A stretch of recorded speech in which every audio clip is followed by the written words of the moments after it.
So the Wellness Recovery Action Plan is a tool designed to help you along in your recovery journey. To become a certified RAP facilitator, you would first create your own Wellness Recovery Action Plan. So you complete the classes. Typically it's a 8 to 12 week program. It could be individual or grouped. Oftentimes it is as a group. And so you create your own wellness recovery action plan, and then you can move on to the training to become a certified RAP facilitator, where you can run your own RAP groups. And you can find RAP groups in different settings. Again, a lot of community mental health agencies or national organizations such as NAMI provide these sorts of groups. So it's a different type of, I guess, support and recovery plan. Some people, like I said, they join different support groups or go to meetings. I really rely heavily on my wellness recovery action plan.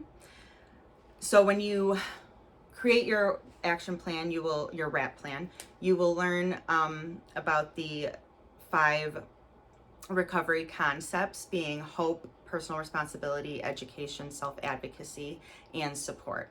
Hope being really like the most important. They find that when people were, get out of nursing homes or trying to integrate back into the community, a huge factor in that relapse is that people feel like they don't have hope, or they don't have a support group that they're a part of. They don't have a community that they're a part of. So hope is very, very important part, I think, of just recovery in general. Personal responsibility is basically saying it's up to each of us to take action and do what we need to do to stay well and be responsible for us. Education is basically learning all we can about ourselves and the things that are important to us, and explore what kind of steps that we need to take to learn more about ourselves and be as healthy and successful as we can in our lives. Self-advocacy is being able to reach out to others for support and also advocate for our own needs. A lot of times people have difficulty, let's say like in a doctor's appointment, saying like, no, like this is really what I need, or this is how I'm feeling. Or, I've worked with parents that had a hard time communicating with the school or feeling heard with the school. So self-advocacy is about really being able to like hone those skills and advocate for yourself and those needs, and reach out for the support when you need it. And then obviously the last step being support, which is not only receiving support from others, but giving support as well.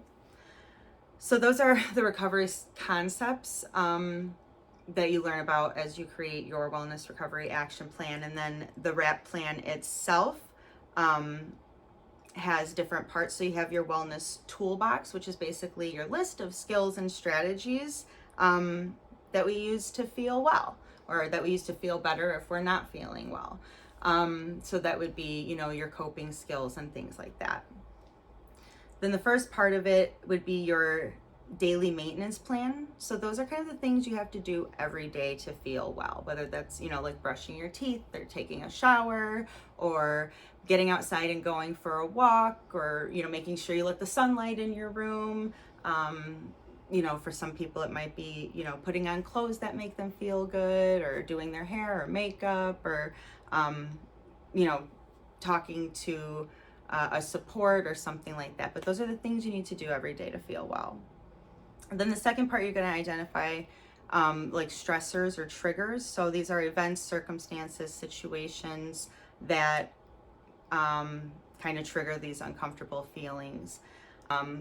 You might see when you create your RAP plan, you'll see sometimes that section referred to as your triggers.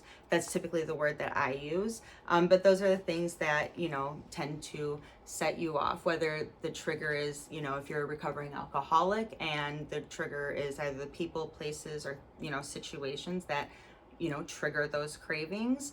That would be one example of some of the things that you might find under that section. The third part being your early warning signs. So those are your internal kind of cues that maybe you're starting to not feel well. Whether, like for me personally, it would be a lot of like, I'm having a lot of negative thoughts.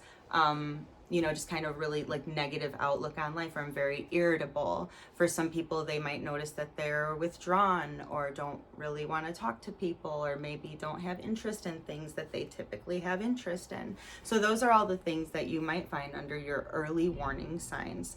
Again, those being those internal cues that maybe you're starting to not feel very well.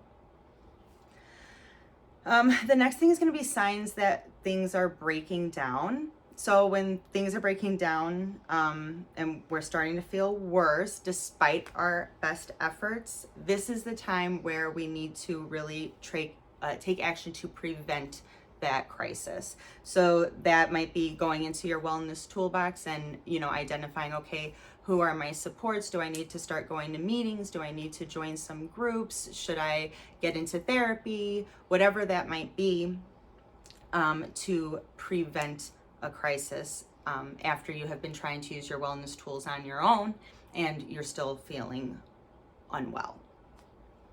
The next part, part 5, would be the crisis plan. So crises happen and it's not your fault. It's important to know that you have this plan here to help you stay in control. So you'll kind of clearly and specifically identify what hospital you want to go to, where this is where my bag is packed, these are the people that I need you to call.